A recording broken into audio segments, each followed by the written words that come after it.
ಮೊದಲಿಗೆ ವಿಧಾನಸಭೆ. 2 ದಿನಗಳ ಬಿಡುವಿನ ಬಳಿಕ ಬೆಳಗಾವಿಯ ಸುವರ್ಣಸೌಧದಲ್ಲಿ ಇಂದು ಬೆಳಗ್ಗೆ ವಿಧಾನಸಭೆ ಸಮಾವೇಶಗೊಂಡಾಗ ವಿರೋಧ ಪಕ್ಷದ ನಾಯಕ ಆರ್ ಅಶೋಕ್ ಮಾತನಾಡಿ, ಆಡಳಿತ ಪಕ್ಷದ ಸಾಲಿನಲ್ಲಿ ಸಚಿವರುಗಳೇ ಇಲ್ಲ, 10 ನಿಮಿಷಗಳ ಕಾಲ ಸದನವನ್ನು ಮುಂದೂಡಿ ಎಂದು ಸಭಾಧ್ಯಕ್ಷ ಯುಟಿ ಖಾದರ್ ಅವರಲ್ಲಿ ಮನವಿ ಮಾಡಿದರು. ಇದಕ್ಕೆ ಜೆಡಿಎಸ್ ಶಾಸಕಾಂಗ ಪಕ್ಷದ ನಾಯಕ ಸುರೇಶ್ ಬಾಬು ಕೂಡ ಧ್ವನಿಗೂಡಿಸಿದರು. ಆಗ ಸಭಾಧ್ಯಕ್ಷರು ಮಾತನಾಡಿ, 5 ಸಚಿವರಿದ್ದಾರೆ, ಉಳಿದವರು ಬರುತ್ತಾರೆ, ಸಕಾರಾತ್ಮಕ ಚಿಂತನೆ ಮಾಡಿ, ಯಾವಾಗಲೂ ನಕಾರಾತ್ಮಕ ಚಿಂತನೆ ಮಾಡಬೇಡಿ ಎಂಬ ಸಲಹೆ ಮಾಡಿ ಸಂತಾಪ ಸೂಚನಾ ನಿರ್ಣಯವನ್ನು ಕೈಗೆತ್ತಿಕೊಂಡರು. ಮಾಜಿ ವಿಧಾನಸಭಾ ಸದಸ್ಯರಾದ ನರಸಿಂಹಸ್ವಾಮಿ ಜೆ ಮತ್ತು ಖ್ಯಾತ ತಬಲಾ ವಾದಕ ಉಸ್ತಾದ್ ಜಾಕಿರ್ ಹುಸೇನ್ ಅವರು ನಿಧನ ಹೊಂದಿರುವುದನ್ನು ವಿಷಾದದಿಂದ ಸದನಕ್ಕೆ ತಿಳಿಸಿದರು. ಸಂತಾಪ ಸೂಚನಾ ನಿರ್ಣಯವನ್ನು ಬೆಂಬಲಿಸಿ ಮಾತನಾಡಿದ ಉಪಮುಖ್ಯಮಂತ್ರಿ ಡಿಕೆ ಶಿವಕುಮಾರ್ ಮತ್ತು ವಿರೋಧ ಪಕ್ಷದ ನಾಯಕ ಆರ್ ಅಶೋಕ್ ಅಗಲಿದ ಗಣ್ಯರ ಗುಣಗಾನ ಮಾಡಿ ಸಂತಾಪ ಸೂಚಿಸಿದರು. ಅನಂತರ ಸದನದ ಶಾಸಕರೆಲ್ಲರೂ ಎದ್ದು ನಿಂತು ಅಗಲಿದ ಗಣ್ಯರಿಗೆ ಸಂತಾಪ ಸೂಚಿಸಿದರು. ಸಂತಾಪ ಸೂಚನೆಯ ನಂತರ ಆಡಳಿತ ಪಕ್ಷದ ಶಾಸಕ ಎನ್ಎಚ್ ಕೋನರೆಡ್ಡಿ ಉತ್ತರ ಕರ್ನಾಟಕ ಭಾಗದ ಅಭಿವೃದ್ಧಿ ಬಗ್ಗೆ ಚರ್ಚೆಗೆ ಅವಕಾಶ ಕೊಡಬೇಕು ಎಂದು ಆಗ್ರಹಿಸಿದರು. ಇದಕ್ಕೆ ಸಭಾಧ್ಯಕ್ಷರು, ಉತ್ತರ ಕರ್ನಾಟಕದ ಚರ್ಚೆಗೆ ಯಾರು ಅಡ್ಡಿಪಡಿಸುತ್ತಿದ್ದಾರೆ, ಏಕೆ ತೊಂದರೆ ಸೃಷ್ಟಿ ಮಾಡುತ್ತಿದ್ದೀರಿ, ನಿಮಗೆ ಅವಕಾಶ ಕೊಟ್ಟಾಗ ಮಾತನಾಡಿ ಎಂದು ಅವರನ್ನು ಸುಮ್ಮನಾಗಿಸಿದರು. ಆಗ ಅಶೋಕ್ ಮಾತನಾಡಿ, ಉತ್ತರ ಕರ್ನಾಟಕದ ಬಗ್ಗೆ ಮೊದಲ ಆದ್ಯತೆ ನೀಡಿ, ಆನಂತರ ಪ್ರಶ್ನೋತ್ತರ ಕಲಾಪವನ್ನು ಕೈಗೆತ್ತಿಕೊಳ್ಳಿ. ಶಾಸಕ ವಿಜಯೇಂದ್ರ ಅವರ ಬಗ್ಗೆ 150 ಕೋಟಿ ರೂಪಾಯಿ ಆಮಿಷದ ಆರೋಪವನ್ನು ಸಚಿವರು ಮಾಡಿದ್ದಾರೆ. ಆರೋಪ ಮಾಡುವ ಮುನ್ನ ಸಚಿವರು ಸಭಾಧ್ಯಕ್ಷರಿಗೆ ನೋಟಿಸ್ ನೀಡಬೇಕಿತ್ತು ಎಂದರು. ಆಗ ಮಾತನಾಡಿದ ಗ್ರಾಮೀಣಾಭಿವೃದ್ಧಿ ಸಚಿವ ಪ್ರಿಯಾಂಕ್ ಖರ್ಗೆ ಅವರು, ಪತ್ರಿಕೆಯಲ್ಲಿ ಬಂದಿರುವುದನ್ನು ಹೇಳಿದ್ದೇನೆ, ವಿರೋಧ ಪಕ್ಷದ ನಾಯಕರು ನಿಯಮಾವಳಿ ವಿಚಾರ ಹೇಳುತ್ತಿದ್ದಾರೆ ಎಂದು ತಿಳಿಸಿದರು. ಈ ಸಂದರ್ಭದಲ್ಲಿ ಮಧ್ಯಪ್ರವೇಶಿಸಿದ ಸಭಾಧ್ಯಕ್ಷರು, ವಕ್ಫ್ ಚರ್ಚೆ ಸಂದರ್ಭದಲ್ಲಿ ಸಚಿವರು ಹೇಳಿದ್ದಾರೆ ಎಂದು ಹೇಳಿ ವರದಿ ಮಂಡನೆಗೆ ಅವಕಾಶ ನೀಡಿದರು. ವಿಧಾನಸಭೆಯ ಸರ್ಕಾರಿ ಭರವಸೆಗಳ ಸಮಿತಿ ಅಧ್ಯಕ್ಷ ಕೆವೈ ನಂಜೇಗೌಡ ಅವರು ತಮ್ಮ ಸಮಿತಿಯ 2023-24ನೇ ಸಾಲಿನ 3ನೇ ವರದಿಯನ್ನು ಸದನಕ್ಕೆ ಒಪ್ಪಿಸಿದರು. ವಿತ್ತೀಯ ಕಾರ್ಯಕಲಾಪಗಳಲ್ಲಿ ಕಂದಾಯ ಸಚಿವ ಕೃಷ್ಣ ಬೈರೇಗೌಡ ಅವರು ಮುಖ್ಯಮಂತ್ರಿಗಳ ಪರವಾಗಿ 2024-25ನೇ ಸಾಲಿನ ಪೂರಕ ಅಂದಾಜುಗಳ 2ನೇ ಕಂತಿನ ಬೇಡಿಕೆಗಳನ್ನು ಸದನದಲ್ಲಿ ಮಂಡಿಸಿದರು. ಸಭಾಧ್ಯಕ್ಷರ ಅನುಮತಿ ಪಡೆದು ಮಾತನಾಡಿದ ಬಿಜೆಪಿ ಶಾಸಕ ಬಿವೈ ವಿಜಯೇಂದ್ರ ಅವರು, ಸದನದಲ್ಲಿ ನನ್ನ ಅನುಪಸ್ಥಿತಿಯಲ್ಲಿ ಸಚಿವರು ಗುರುತರ ಆರೋಪ ಮಾಡಿದ್ದಾರೆ. ಅಲ್ಪಸಂಖ್ಯಾತರ ಆಯೋಗದ ಮಾಜಿ ಅಧ್ಯಕ್ಷ ಅನ್ವರ್ ಮಾನ್ಪಾಡಿ ಅವರಿಗೆ 150 ಕೋಟಿ ರೂಪಾಯಿ ಆಮಿಷವೊಡ್ಡಿರುವ ಆರೋಪ ಮಾಡಿದ್ದಾರೆ. ಮುಖ್ಯಮಂತ್ರಿಗಳು ಆರೋಪವನ್ನು ಪುನರುಚ್ಚರಿಸಿದ್ದಾರೆ ಎಂದರು. ವಕ್ಫ್ ಆಸ್ತಿಯನ್ನು ಕಾಂಗ್ರೆಸ್ ರವರು ದುರ್ಬಳಕೆ ಮಾಡಿಕೊಳ್ಳುತ್ತಿದ್ದಾರೆ ಎಂಬುದನ್ನು ಅಲ್ಪಸಂಖ್ಯಾತರ ಆಯೋಗದ ಅಧ್ಯಕ್ಷರಾಗಿದ್ದ ಅನ್ವರ್ ಮಾನ್ಪಡಿ ಅವರು ವರದಿ ನೀಡಿದ್ದಾರೆ. ಈ ವರದಿ ಆಧರಿಸಿ ಉಪ ಲೋಕಾಯುಕ್ತ ನ್ಯಾಯಮೂರ್ತಿ ಆನಂದ್ ಅವರು 2016ರ ಮಾರ್ಚ್ನಲ್ಲಿ ವರದಿ ನೀಡಿ ಸೂಕ್ತ ತನಿಖೆಗೆ ಮನವಿ ಮಾಡಿದ್ದಾರೆ. ಆದರೆ ಆಗ ಸಂಪುಟ ಸಭೆಯಲ್ಲಿ ಮಾನ್ಪಡಿ ವರದಿಯನ್ನು ತಿರಸ್ಕರಿಸಲಾಗಿದೆ ಎಂದು ಆರೋಪಿಸಿದರು. ಮುಖ್ಯಮಂತ್ರಿಗಳಿಗೆ ಸಿಬಿಐ ಮೇಲೆ ವಿಶ್ವಾಸ ಬಂದಿರುವುದು ಸಂತೋಷ. ನನ್ನ ಮೇಲಿನ 150 ಕೋಟಿ ರೂಪಾಯಿಯ ಆಮಿಷದ ಆರೋಪ, ಮಾನ್ಪಡಿ ವರದಿ ಹಾಗೂ ಉಪಲೋಕಾಯುಕ್ತರ ವರದಿಯನ್ನು ಸದನದಲ್ಲಿ ಚರ್ಚೆ ಮಾಡಬೇಕು ಹಾಗೂ ಸಿಬಿಐ ತನಿಖೆಗೆ ವಹಿಸಬೇಕು ಎಂದು ವಿಜಯೇಂದ್ರ ಆಗ್ರಹಿಸಿದರು. ಆಗ ಬಿಜೆಪಿ ಸದಸ್ಯರು ಮೇಜುಕುಟ್ಟಿ ಸ್ವಾಗತಿಸಿದರು. ಮುಖ್ಯಮಂತ್ರಿ ಬಿಎಸ್ ಯಡಿಯೂರಪ್ಪ ಅವರನ್ನು ರಾಜಕೀಯವಾಗಿ ಹತ್ತಿಕ್ಕಲು ಪ್ರಯತ್ನಿಸಲಾಗುತ್ತಿದೆ, ಕೋವಿಡ್ ತನಿಖೆ ನೆಪ ಮಾಡಿಕೊಳ್ಳಲಾಗುತ್ತಿದೆ, ಕುಟುಂಬದ ಮೇಲಿನ ಮೂಢ ಆರೋಪದ ವಿಚಾರವನ್ನು ಸಿಬಿಐಗೆ ವಹಿಸಲಿ ಎಂದು ಆಕ್ರೋಶ ವ್ಯಕ್ತಪಡಿಸಿದರು. ಈ ಸಂದರ್ಭದಲ್ಲಿ ಮಧ್ಯಪ್ರವೇಶಿಸಿದ ಕೃಷ್ಣ ಬೈರೇಗೌಡ ಅವರು ಸ್ಪಷ್ಟನೆ ನೀಡುವುದಾಗಿ ಅನುಮತಿ ಪಡೆದು ಆರೋಪ ಮಾಡುತ್ತಿದ್ದಾರೆ ಎಂದು ಆಕ್ಷೇಪಿಸಿದರು. ಆಗ ಬಿಜೆಪಿ ಮತ್ತು ಕಾಂಗ್ರೆಸ್ ಶಾಸಕರ ನಡುವೆ ಮಾತಿನ ಚಕಮಕಿ, ಆರೋಪ ಪ್ರತ್ಯಾರೋಪ ನಡೆದು ಸದನದಲ್ಲಿ ಗದ್ದಲದ ವಾತಾವರಣ ಉಂಟಾಯಿತು. ಸಚಿವ ಪ್ರಿಯಾಂಕ್ ಖರ್ಗೆ ಮಾತನಾಡಿ, ಅನ್ವರ್ ಮಾನ್ಪಡಿ ಅವರು ಆರೋಪ ಮಾಡಿದ್ದು ಬಿಜೆಪಿ ನಾಯಕರಾದ ನಡ್ಡಾ, ಅಮಿತ್ ಶಾ ಅವರಿಗೆ ಪತ್ರ ಬರೆದಿದ್ದಾರೆ. ಅವರನ್ನು ಅಲ್ಪಸಂಖ್ಯಾತರ ಆಯೋಗದ ಅಧ್ಯಕ್ಷರನ್ನಾಗಿ ಬಿಜೆಪಿ ಸರ್ಕಾರ ನೇಮಕ ಮಾಡಿತ್ತು ಎಂದರು. ಈ ಹಂತದಲ್ಲಿ ಬಿಜೆಪಿ ಹಾಗೂ ಕಾಂಗ್ರೆಸ್ ಶಾಸಕರ ನಡುವೆ ಏರಿದ ದನಿಯಲ್ಲೂ ಮಾತಿನ ಚಕಮಕಿ, ಆರೋಪ ಪ್ರತ್ಯಾರೋಪ ನಡೆದು ಸದನದಲ್ಲಿ ಗದ್ದಲ ಗೊಂದಲ ಉಂಟಾಯಿತು. ಈ ಮಧ್ಯೆ ಸಭಾಧ್ಯಕ್ಷರು ಮಾತನಾಡಿ, ವಿಜಯೇಂದ್ರ ಅವರು ಸ್ಪಷ್ಟೀಕರಣ ನೀಡಿದ್ದಾರೆ. British deputy high commission Chandru Iyer ನೇತೃತ್ವದ ನಿಯೋಗದವರು ಪ್ರೇಕ್ಷಕರ ಗ್ಯಾಲರಿಯಲ್ಲಿ ಕುಳಿತು ಸದನದ ಕಾರ್ಯಕಲಾಪ ವೀಕ್ಷಿಸುತ್ತಿದ್ದಾರೆ. ಅವರು ಸದನ ಹೇಗೆ ನಡೆಯುತ್ತಿದೆ ಎಂಬುದನ್ನು ಅಲ್ಲಿ ಹೋಗಿ ಹೇಳುತ್ತಾರೆ ಎಂದು ಹೇಳಿ ಪರಿಸ್ಥಿತಿಯನ್ನು ತಿಳಿಗೊಳಿಸಿ ಉತ್ತರ ಕರ್ನಾಟಕ ಅಭಿವೃದ್ಧಿ ಕುರಿತ ವಿಶೇಷ ಚರ್ಚೆಗೆ ಅವಕಾಶ ನೀಡಿ ಮೊದಲ ಬಾರಿ ಆಯ್ಕೆಯಾದ ಶಾಸಕರಿಗೆ ಆದ್ಯತೆ ಎಂದರು.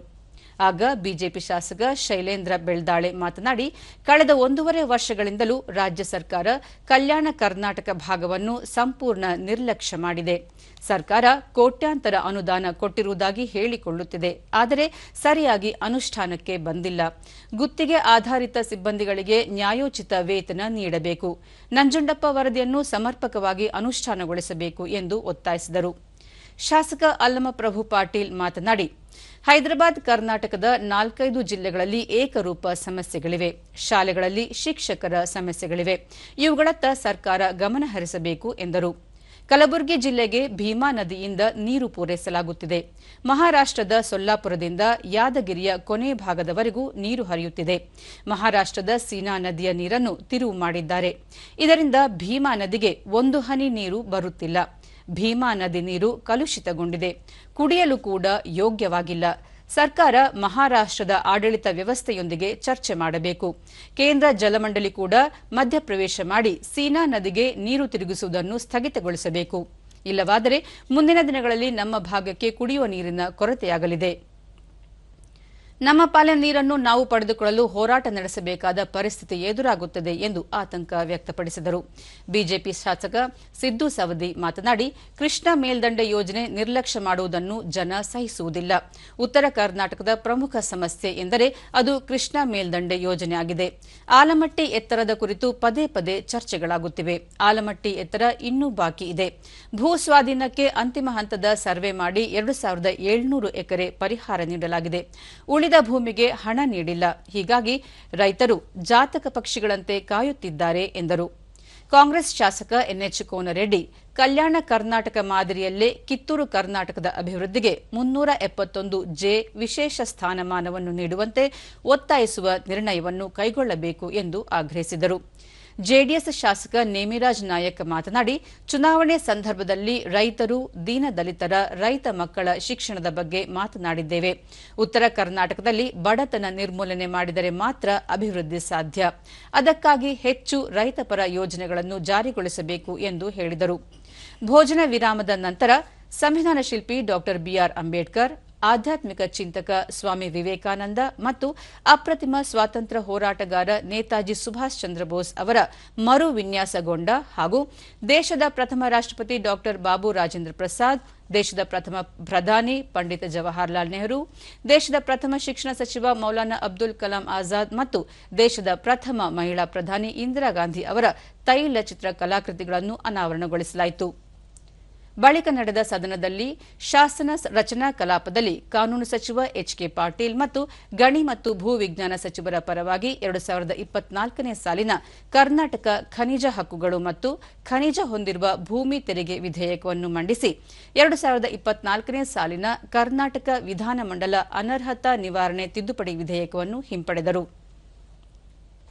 ಮುಖ್ಯಮಂತ್ರಿ ಪರವಾಗಿ ಕಂದಾಯ ಸಚಿವ ಕೃಷ್ಣ ಬೈರೇಗೌಡ ಅವರು ಪರ್ಯಾಲೋಚನೆಗೆ ಮಂಡಿಸಿದ 2024ನೇ ಸಾಲಿನ ಕರ್ನಾಟಕ ಸರಕು ಮತ್ತು ಸೇವೆಗಳ ತೆರಿಗೆ 2ನೇ ತಿದ್ದುಪಡಿ ವಿಧೇಯಕ ಹಾಗೂ 2024ನೇ ಸಾಲಿನ ಕರ್ನಾಟಕ ಹಣಕಾಸು ಸಂಸ್ಥೆಗಳಲ್ಲಿನ ಠೇವಣಿದಾರರ ಹಿತಾಸಕ್ತಿ ಸಂರಕ್ಷಣೆ ತಿದ್ದುಪಡಿ ವಿಧೇಯಕಗಳು ಅಂಗೀಕಾರಗೊಂಡವು.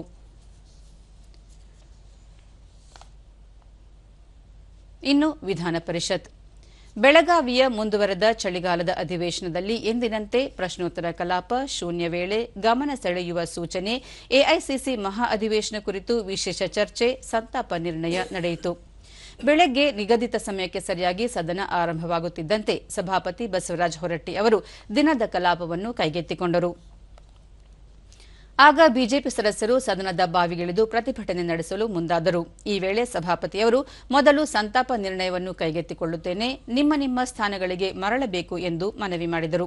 ಸಭಾಪತಿಗಳ ಮನವಿಗೆ ಸ್ಪಂದಿಸಿದ ಸದಸ್ಯರು ಸಂತಾಪ ನಿರ್ಣಯದ ಬಳಿಕ ಧರಣಿಯನ್ನು ಮುಂದುವರೆಸಿದರು. ಈ ವೇಳೆ ಪ್ರತಿಪಕ್ಷದ ನಾಯಕ ಛಲವಾದಿ ನಾರಾಯಣಸ್ವಾಮಿ ಮಾತನಾಡಿ, ನಮ್ಮ ಪ್ರಶ್ನೆಗಳಿಗೆ ಸರಿಯಾದ ಉತ್ತರ ಕೊಡುತ್ತಿಲ್ಲ ಎಂದು ಆರೋಪಿಸಿದರು.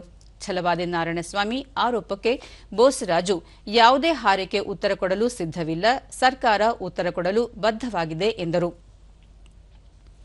ಈ ವೇಳೆ ಸಭಾಪತಿಯವರ ಸೂಚನೆ ಮೇರೆಗೆ ಸದಸ್ಯರು ತಮ್ಮ ಸ್ವಸ್ಥಾನಗಳಿಗೆ ಮರಳಿದರು. ನಂತರ ಸಭಾಪತಿ ಅವರು ಪ್ರಶ್ನೋತ್ತರ ಅವಧಿಯನ್ನು ಪ್ರಾರಂಭಿಸಿದರು. ರಾಜ್ಯದಲ್ಲಿ ದಿನದಿಂದ ದಿನಕ್ಕೆ ಹೆಚ್ಚಾಗುತ್ತಿರುವ ಸಿಸೇರಿಯನ್ ಹೆರಿಗೆಗಳನ್ನು ನಿಯಂತ್ರಿಸುವ ನಿಟ್ಟಿನಲ್ಲಿ ಮುಂದಿನ ತಿಂಗಳು ನೂತನ ಕಾರ್ಯಕ್ರಮ ಜಾರಿಗೊಳಿಸುತ್ತಿರುವುದಾಗಿ ಆರೋಗ್ಯ ಸಚಿವ ದಿನೇಶ್ ಗುಂಡೂರಾವ್ ಹೇಳಿದ್ದಾರೆ. ಸದಸ್ಯ ಜಗದೇವ ಗುತ್ತೇದಾರ್ ಅವರು ಈ ಕುರಿತು ಸಚಿವರ ಗಮನ ಸೆಳೆದು ಸಿಸೇರಿಯನ್ ಪ್ರಕರಣ ಹೆಚ್ಚಳಕ್ಕೆ ಸರ್ಕಾರದ ಕ್ರಮಗಳ ಕುರಿತು ಮಾಹಿತಿ ಬಯಸಿದರು.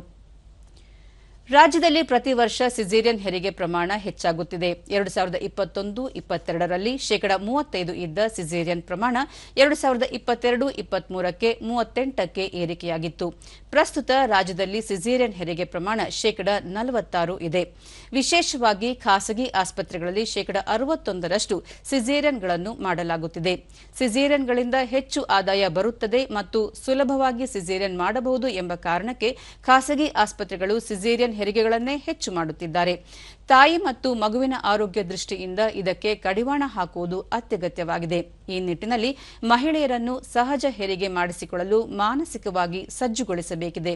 ಇದಕ್ಕಾಗಿ ನೂತನ ಕಾರ್ಯಕ್ರಮ ಜಾರಿಗೊಳಿಸುತ್ತಿರುವುದಾಗಿ ಸದನಕ್ಕೆ ತಿಳಿಸಿದರು. ಒಂದು ವೇಳೆ ಸೂಕ್ತ ಕಡೆ ನಿವೇಶನ ಸಿಕ್ಕರೆ ಬೆಳಗಾವಿಯಲ್ಲಿ ಅತ್ಯಂತ ಸುಸಜ್ಜಿತ ಕ್ಯಾನ್ಸರ್ ಆಸ್ಪತ್ರೆಯನ್ನು ನಿರ್ಮಾಣ ಮಾಡುವ ಬಗ್ಗೆ ಸರ್ಕಾರ ಗಂಭೀರ ಚಿಂತನೆ ನಡೆಸಿದೆ ಎಂದು ವೈದ್ಯಕೀಯ ಶಿಕ್ಷಣ ಸಚಿವ ಶರಣಪ್ರಕಾಶ್ ಪಾಟೀಲ್ ಹೇಳಿದರು. ಸದಸ್ಯ ಎಂ ನಾಗರಾಜ್ ಪ್ರಶ್ನೆಗೆ ಉತ್ತರಿಸಿದ ಅವರು, ಈ ಮೊದಲು ಬೆಳಗಾವಿ ವೈದ್ಯಕೀಯ ವಿಜ್ಞಾನ ಸಂಸ್ಥೆ ಬಿಮ್ಸ್ನಲ್ಲಿ ಕ್ಯಾನ್ಸರ್ ಆಸ್ಪತ್ರೆಯನ್ನು ತೆರೆಯಬೇಕೆಂಬ ಆಲೋಚನೆ ಸರ್ಕಾರದ ಚಿಂತನೆಯಲ್ಲಿತ್ತು. ಆದರೆ ಇಲ್ಲಿ ಜಾಗದ ಕೊರತೆ ಇರುವ ಕಾರಣ ಪ್ರಸ್ತಾವನೆಯನ್ನು ಕೈಬಿಟ್ಟಿದ್ದೇವೆ ಎಂದು ತಿಳಿಸಿದರು. ಪ್ರಸ್ತುತ ರಾಜ್ಯ ಪಠ್ಯಕ್ರಮದಲ್ಲಿ 6ರಿಂದ 10ನೇ ತರಗತಿಗಳಿಗೆ ಗಣಿತ ಮತ್ತು ವಿಜ್ಞಾನ ವಿಷಯಗಳಲ್ಲಿ ಸಿಬಿಎಸ್ಇ ಪಠ್ಯಕ್ರಮವನ್ನು ಯಥಾವತ್ತಾಗಿ ಅಳವಡಿಸಿಕೊಳ್ಳಲಾಗಿದೆ ಎಂದು ಶಾಲಾ ಶಿಕ್ಷಣ ಮತ್ತು ಸಾಕ್ಷರತಾ ಸಚಿವ ಮಧು ಬಂಗಾರಪ್ಪ ಹೇಳಿದರು. ಸದಸ್ಯ ಎಂಎಲ್ ಅನಿಲ್ ಕುಮಾರ್ ಅವರ ಪ್ರಶ್ನೆಗೆ ಉತ್ತರಿಸಿದ ಅವರು, ಆರ್ಟಿಇ ಕಾಯ್ದೆಯ ಅನುಷ್ಠಾನದಿಂದ 1ರಿಂದ 8ನೇ ತರಗತಿಯವರೆಗೆ ಪ್ರವೇಶ ಶುಲ್ಕವನ್ನು ಸರ್ಕಾರವೇ ನೀಡುತ್ತಿದ್ದು, 8ನೇ ತರಗತಿಯಿಂದ ದ್ವಿತೀಯ ಪಿಯುಸಿವರೆಗೂ ಯೋಜನೆಯನ್ನು ವಿಸ್ತರಿಸುವುದರಿಂದ ಗ್ರಾಮೀಣ ಮತ್ತು ನಗರ ಪ್ರದೇಶದಲ್ಲಿರುವ ಬಡ ಮಕ್ಕಳಿಗೆ ಅನುಕೂಲವಾಗಲಿದೆ ಎಂದರು. ಸರ್ಕಾರವು ಈ ಯೋಜನೆಯನ್ನು ವಿಸ್ತರಿಸುವ ಬಗ್ಗೆ ಚಿಂತಿಸಿದೆಯೇ? ಇಲ್ಲದಿದ್ದಲ್ಲಿ ಯಾವ ಕಾಲಮಿತಿಯೊಳಗೆ ಯೋಜನೆಯನ್ನು ವಿಸ್ತರಿಸಲಾಗುವುದು ಎನ್ನುವ ಅನಿಲ್ ಕುಮಾರ್ ಅವರ ಪ್ರಶ್ನೆಗೆ ಉತ್ತರಿಸಿರುವ ಸಚಿವರು, ಈ ಯೋಜನೆಯನ್ನು ವಿಸ್ತರಿಸುವ ಪ್ರಸ್ತಾವನೆಯೂ ಇರುವುದಿಲ್ಲ ಎಂದು ಸ್ಪಷ್ಟಪಡಿಸಿದರು. ಪ್ರಶ್ನೋತ್ತರ ಅವಧಿಯಲ್ಲಿ ವಿಶ್ವನಾಥ್ ಅವರು ಗ್ರಂಥಾಲಯ ಸಮಸ್ಯೆಗಳ ಬಗ್ಗೆ ಮಧು ಬಂಗಾರಪ್ಪ ಅವರಿಗೆ ಪ್ರಶ್ನೆ ಮಾಡಿದರು. ಉತ್ತರಿಸುತ್ತಿದ್ದ ವೇಳೆ ಮಧ್ಯಪ್ರವೇಶಿಸಿದ ಅವರು, ಇಲಾಖೆಯಲ್ಲಿ ನಿಮ್ಮ ಮಾತು ನಡೆಯುತ್ತದೆಯೇ ಎಂಬ ಪ್ರಶ್ನೆ ಮಾಡಿದರು. ಈ ಮಾತನ್ನು ಏಕೆ ಹೇಳುತ್ತೇನೆ ಎಂದರೆ, ಒಬ್ಬ ಜಿಲ್ಲಾ ಗ್ರಂಥಪಾಲಕ ಬೆಳಗ್ಗೆ ವರ್ಗಾವಣೆಯಾಗುತ್ತಾನೆ, ಮಧ್ಯಾಹ್ನ ವರ್ಗಾವಣೆಗೊಂಡು ಅಲ್ಲೇ ಮುಂದುವರಿಯುತ್ತಾನೆ, ನಾಳೆ ಮತ್ತೆ ವರ್ಗಾವಣೆಯಾಗುತ್ತಾನೆ ಎಂದರೆ ಇಲಾಖೆಯಲ್ಲಿ ನಿಮ್ಮ ಮಾತು ನಡೆಯುತ್ತದೆಯೇ ಎಂದು ಕೇಳಿದಾಗ ಮಧು ಬಂಗಾರಪ್ಪ 1 ನಿಮಿಷ ತಬ್ಬಿಬ್ಬಾದರು. ಸದನದಲ್ಲಿ ಕಲಾಪ ನಡೆಯುವ ವೇಳೆ ಸಂಬಂಧಪಟ್ಟ ಸಚಿವರು ಮತ್ತು ಅಧಿಕಾರಿಗಳು ಕಡ್ಡಾಯವಾಗಿ ಹಾಜರಿಲ್ಲದಿದ್ದರೆ ಸದನವನ್ನೇ ಮುಂದೂಡಬೇಕಾಗುತ್ತದೆ ಎಂದು ಸಭಾಪತಿ ಬಸವರಾಜ ಹೊರಟ್ಟಿ ಅವರು ಎಚ್ಚರಿಕೆ ಕೊಟ್ಟ ಪ್ರಸಂಗ ಮೇಲ್ಮನೆಯಲ್ಲಿ ನಡೆಯಿತು. ಸದನದಲ್ಲಿ ಲಿಖಿತವಾಗಿ ಉತ್ತರಿಸುವ ಪ್ರಶ್ನೆಗಳನ್ನು ಮಂಡಿಸುವಂತೆ ಸಭಾಪತಿಯವರು ಸಭಾನಾಯಕ ಬೋಸರಾಜ್ ಅವರಿಗೆ ಸೂಚನೆ ನೀಡಿದರು. ಸಭಾಪತಿ ಸೂಚನೆ ಮೇರೆಗೆ ಮಂಡಿಸಲು ಮುಂದಾಗುತ್ತಿದ್ದಂತೆ ಕೆಲವು ಸದಸ್ಯರು ತೀವ್ರ ಆಕ್ರೋಶ ವ್ಯಕ್ತಪಡಿಸಿದರು. ಸದನದಲ್ಲಿ ಸಮರ್ಪಕ ಉತ್ತರ ಸಿಗದ ಹಿನ್ನೆಲೆಯಲ್ಲಿ ಸಚಿವರು, ಅಧಿಕಾರಿಗಳ ಮೇಲೆ ಕೆಲವು ಶಾಸಕರು ಅಸಮಾಧಾನ ವ್ಯಕ್ತಪಡಿಸಿದರು. ಇಲ್ಲಿಯವರೆಗೆ 319ಕ್ಕೂ ಅಧಿಕ ಪ್ರಶ್ನೆಗಳಿಗೆ ಉತ್ತರ ಸಿಕ್ಕಿಲ್ಲ. ಹೀಗೆ ಆದರೆ ಹೇಗೆ? ಕಡ್ಡಾಯವಾಗಿ ಅಧಿಕಾರಿಗಳು ಸಚಿವರ ಉಪಸ್ಥಿತಿ ಇರಬೇಕು ಎಂದು ಹೇಳಿದರು. ಹಲವರು ಇಲ್ಲ ಎಂದರೆ ಏನರ್ಥ ಎಂದು ಸಭಾಪತಿಯವರು ಸಹ ಅಸಮಾಧಾನ ವ್ಯಕ್ತಪಡಿಸಿದರು. ಬಳಿಕ ಸಭಾಪತಿಯವರು ಶೂನ್ಯ ವೇಳೆಯನ್ನು ಕೈಗೆತ್ತಿಕೊಂಡರು. ರಾಜ್ಯ ಸರ್ಕಾರ ಒಳ ಮೀಸಲಾತಿ ನೀಡುವ ಸಂಬಂಧ ಯಾವುದೇ ತುರ್ತು ಕ್ರಮ ಕೈಗೊಂಡಿಲ್ಲ ಎಂದು ಬಿಜೆಪಿಯ ಹಿರಿಯ ಸದಸ್ಯ ಸಿಟಿ ರವಿ ಸರ್ಕಾರವನ್ನು ತರಾಟೆಗೆ ತೆಗೆದುಕೊಂಡ ಪ್ರಸಂಗ ಜರುಗಿತು. ವಿಧಾನ ಪರಿಷತ್ತಿನ ಶೂನ್ಯ ವೇಳೆಯಲ್ಲಿ ವಿಷಯ ಪ್ರಸ್ತಾಪಿಸಿದ ಅವರು, ಒಳ ಮೀಸಲಾತಿ ನೀಡುವ ಸಂಬಂಧ ಸರ್ಕಾರ ಕ್ರಮ ಕೈಗೊಂಡಿಲ್ಲ, ಒಳ ಮೀಸಲಾತಿ ಹಂಚಿಕೆಯನ್ನು ಹಿಂದಿನ ಸರ್ಕಾರ ಮಾಡಿದೆ, ಸರ್ಕಾರ ಒಳ ಮೀಸಲಾತಿ ಜಾರಿಗೆ ಹಿಂದೇಟು ಹಾಕುತ್ತಿದೆ ಎಂದು ಆರೋಪಿಸಿದರು. ನಂತರ ಪ್ರತಿಪಕ್ಷದ ನಾಯಕ ಛಲವಾದಿ ನಾರಾಯಣಸ್ವಾಮಿ ಅವರು ನಿಯಮ 59ರ ಅಡಿ ಬಾಣಂತಿಯ ಸಾವಿನ ಕುರಿತು ನಿಲುವಳಿ ಸೂಚನೆ ಮಂಡಿಸಿದರು. ಉಪಸಭಾಪತಿ ಪ್ರಾಣೇಶ್ ಅವರು ನಿಯಮ 72ಕ್ಕೆ ವಿಷಯ ಪರಿವರ್ತಿಸಿ ಅವಕಾಶ ನೀಡಿದರು. ಈ ವೇಳೆ ಛಲವಾದಿ ನಾರಾಯಣಸ್ವಾಮಿ ಅವರು ಸರ್ಕಾರದ ಕೆಲವು ಲೋಪದೋಷಗಳ ಬಗ್ಗೆ ಬೆಳಕು ಚೆಲ್ಲಿದಾಗ ಆಡಳಿತ ಮತ್ತು ಪ್ರತಿಪಕ್ಷಗಳ ನಡುವೆ ಗದ್ದಲ ಉಂಟಾಯಿತು. ಬಳಿಕ ಸದನವನ್ನು ಮಧ್ಯಾಹ್ನದ ಭೋಜನಕ್ಕೆ ಮುಂದೂಡಿದರು. ಭೋಜನ ವಿರಾಮದ ನಂತರ ಸದನ ಸೇರಿದಾಗ ಪಂಚಮಸಾಲಿ ಸಮುದಾಯದವರು ಮೀಸಲಾತಿಗಾಗಿ ನಡೆಸುತ್ತಿದ್ದ ಹೋರಾಟದ ಸಂದರ್ಭದಲ್ಲಿ ಪೊಲೀಸರು ನಡೆಸಿದ ಲಾಠಿಚಾರ್ಜ್ ಪ್ರಕರಣ ಕೆಲಕಾಲ ಪ್ರತಿಧ್ವನಿಸಿ ಆಡಳಿತ ಮತ್ತು ಪ್ರತಿಪಕ್ಷಗಳ ಸದಸ್ಯರ ನಡುವೆ ಮಾತಿನ ಚಕಮಕಿ, ಗದ್ದಲ ಉಂಟಾಯಿತು. ಸರ್ಕಾರದ ಉತ್ತರದಿಂದ ತೃಪ್ತರಾಗದ ಪ್ರತಿಪಕ್ಷದ ಸದಸ್ಯರು ಸಭಾತ್ಯಾಗ ಮಾಡಿದರು. ಪರಿಷತ್ ವಿರೋಧ ಪಕ್ಷದ ನಾಯಕ ಛಲವಾದಿ ನಾರಾಯಣಸ್ವಾಮಿ ಮಾತನಾಡಿ, ಕಾಂಗ್ರೆಸ್ ಸರ್ಕಾರವು ವಾಕ್ ಸ್ವಾತಂತ್ರ್ಯ, ಹೋರಾಟ ಹತ್ತಿಕ್ಕುವ ಕೆಲಸ ಮಾಡುತ್ತಿದೆ. ಶಾಂತಿಯುತ ಪಂಚಮಸಾಲಿ ಮೀಸಲಾತಿ ಹೋರಾಟದ ಮೇಲೆ ಮುಖ್ಯಮಂತ್ರಿ ಕುಮ್ಮಕ್ಕಿನಿಂದ ಪೊಲೀಸರು ಲಾಠಿ ಪ್ರಹಾರ ಮಾಡಿದ್ದಾರೆ. ಈ ಮುಂಚೆಯೂ ಮುಖ್ಯಮಂತ್ರಿ ಆಗಿದ್ದಾಗ ಲಿಂಗಾಯತ ಸಮಾಜದ ವಿರುದ್ಧ ಸಿದ್ದರಾಮಯ್ಯ ಅವರು ಒಡೆದು ಆಳುವ ನೀತಿ ಅನುಸರಿಸಿದ್ದರು. ಇಂದು ಶಾಂತಿಯುತವಾಗಿ ಧರಣಿ ನಡೆಯುತ್ತಿರುವಾಗ ಪೊಲೀಸರನ್ನು ಕಳುಹಿಸಲಾಗಿದೆ. ಮುಖ್ಯಮಂತ್ರಿ ಸಿದ್ದರಾಮಯ್ಯ ಅವರೇ ನಿಮಗೆ ಪ್ರಜಾಪ್ರಭುತ್ವದ ಮೇಲೆ ವಿಶ್ವಾಸ ಇಲ್ಲವೇ ಎಂದು ಪ್ರಶ್ನಿಸಿದರು. ಮೀಸಲಾತಿ ಹೋರಾಟ ನಡೆದಾಗ ಸೌಜನ್ಯ ಇದ್ದಿದ್ದರೆ ಮುಖ್ಯಮಂತ್ರಿ ಅವರು ಜಯಮೃತ್ಯುಂಜಯ ಸ್ವಾಮೀಜಿ ಅವರನ್ನು ಭೇಟಿಯಾಗಬೇಕಿತ್ತು. ಅಧಿಕಾರ ಎಂಬುದು ಶಾಶ್ವತ ಅಲ್ಲ. ನೀವು ಅಧಿಕಾರವನ್ನು ಸದ್ಬಳಕೆ ಮಾಡದೆ ಜಾತಿ ಧರ್ಮ ಮಧ್ಯೆ ವಿಷಬೀಜ ಬಿತ್ತುತ್ತಿದ್ದೀರಿ. ಲಾಠಿ ಪ್ರಹಾರ ಮಾಡಿರುವುದು ಅಕ್ಷಮ್ಯ ಅಪರಾಧವಾಗಿದೆ. ಸ್ವಾಮಿಗಳು ಹಾಗೂ ಪಂಚಮಸಾಲಿ ಸಮಾಜದ ಕ್ಷಮಾಪಣೆ ಕೇಳಬೇಕು, ಪೊಲೀಸರ ವಿರುದ್ಧ ಕ್ರಮ ತೆಗೆದುಕೊಳ್ಳಬೇಕು ಎಂದು ಆಗ್ರಹಿಸಿದರು. ಇದೇ ವೇಳೆ ಸದಸ್ಯ ಸಿಟಿ ರವಿ ಅವರು ಮಾತನಾಡಿ, ಸಿದ್ದರಾಮಯ್ಯ ಅವರು ಬಸವಣ್ಣನವರ ಅನುಭವ ಮಂಟಪ ತೈಲಚಿತ್ರ ಅನಾವರಣಗೊಳಿಸಿ ಭಾಷಣ ಮಾಡಿ ದಯೆಯೇ ಧರ್ಮದ ಮೂಲ ಎಂದು ವಚನ ಹೇಳಿದ್ದರು. ಆದರೆ ಇಲ್ಲಿ ದಯೆ ಇಲ್ಲದೆ ರಕ್ತ ಬರುವಂತೆ ಹಲ್ಲೆ ಮಾಡಿದ್ದಾರೆ. ಇದೆಲ್ಲ ಪೂರ್ವ ಯೋಜಿತವಾಗಿದೆ. ಪೊಲೀಸರೇ ಪ್ರತಿಭಟನಾಕಾರರ ಮೇಲೆ ಕಲ್ಲು ತೂರಾಟ ನಡೆಸಿದ್ದಾರೆ. ಕಾಂಗ್ರೆಸ್ ಸರ್ಕಾರ ಸ್ವಾಮಿಗಳ ಕ್ಷಮೆಯಾಚಿಸಬೇಕು. ಹಲ್ಲೆ ಮಾಡಿದ ಅಧಿಕಾರಿಗಳನ್ನು ಅಮಾನತು ಮಾಡಬೇಕು. ಈ ಬಗ್ಗೆ ನ್ಯಾಯಾಂಗ ತನಿಖೆ ಮಾಡಬೇಕು ಎಂದು ಒತ್ತಾಯಿಸಿದರು. ಸರ್ಕಾರದ ಪರವಾಗಿ ಉತ್ತರ ನೀಡಿದ ಗೃಹ ಸಚಿವ ಡಾ ಜಿ ಪರಮೇಶ್ವರ್ ಅವರು ಪಂಚಮಸಾಲಿ ಲಿಂಗಾಯತ ಸಮುದಾಯಕ್ಕೆ ಹಿಂದುಳಿದ ವರ್ಗಗಳ ಪ್ರವರ್ಗ 2A ಅಡಿಯಲ್ಲಿ ಮೀಸಲಾತಿಗೆ ಆಗ್ರಹಿಸಿ ಬೆಳಗಾವಿಯ ಸುವರ್ಣ ವಿಧಾನಸೌಧದ ಬಳಿ ಬಸವಜಯ ಮೃತ್ಯುಂಜಯ ಸ್ವಾಮಿ ನೇತೃತ್ವದಲ್ಲಿ ನಡೆದ ಪ್ರತಿಭಟನೆ ಸಂದರ್ಭದಲ್ಲಿ ಸರ್ಕಾರ ಮತ್ತು ಪೊಲೀಸ್ ಇಲಾಖೆ ಜವಾಬ್ದಾರಿಯುತವಾಗಿ ನಡೆದುಕೊಂಡಿದೆ ಎಂದು ತಿಳಿಸಿದರು. ಪ್ರತಿಭಟನಾಕಾರರಿಗೆ ಶಾಂತಿಯುತವಾಗಿ ಪ್ರತಿಭಟನೆ ನಡೆಸಲು ಎಲ್ಲಾ ರೀತಿಯ ಅವಕಾಶ ಕಲ್ಪಿಸಲಾಗಿತ್ತು. ಆದರೆ ಹೋರಾಟಗಾರರು ಕಾನೂನು ಮತ್ತು ಸುವ್ಯವಸ್ಥೆಗೆ ಧಕ್ಕೆ ತರುವ ರೀತಿಯಲ್ಲಿ ವರ್ತಿಸಿದರು. ಆದೇಶಗಳನ್ನು ಉಲ್ಲಂಘಿಸಿ ಸುವರ್ಣ ವಿಧಾನಸೌಧಕ್ಕೆ ಮುತ್ತಿಗೆ ಹಾಕಲು ಪ್ರಯತ್ನಿಸಿದ ಕಾರಣ ಲಘು ಲಾಠಿ ಪ್ರಹಾರ ನಡೆಸಲಾಗಿದೆ. ಪ್ರತಿಭಟನಾಕಾರರನ್ನು ಮುಂಜಾಗ್ರತಾ ಕ್ರಮವಾಗಿ ಬಂಧನ ಮಾತ್ರ ನಡೆಸಲಾಗಿತ್ತು ಎಂದು ಸ್ಪಷ್ಟಪಡಿಸಿದ್ದಾರೆ. ಸರ್ಕಾರದ ಉತ್ತರದಿಂದ ತೃಪ್ತರಾಗದ ಪ್ರತಿಪಕ್ಷಗಳ ಸದಸ್ಯರು ಈ ವೇಳೆ ಸಭಾತ್ಯಾಗ ಮಾಡಿದರು. ಇಲ್ಲಿಗೆ ವಿಧಾನಮಂಡಲದ ಇಂದಿನ ಕಾರ್ಯಕಲಾಪ ಮುಕ್ತಾಯವಾಯಿತು. ನಮಸ್ಕಾರ.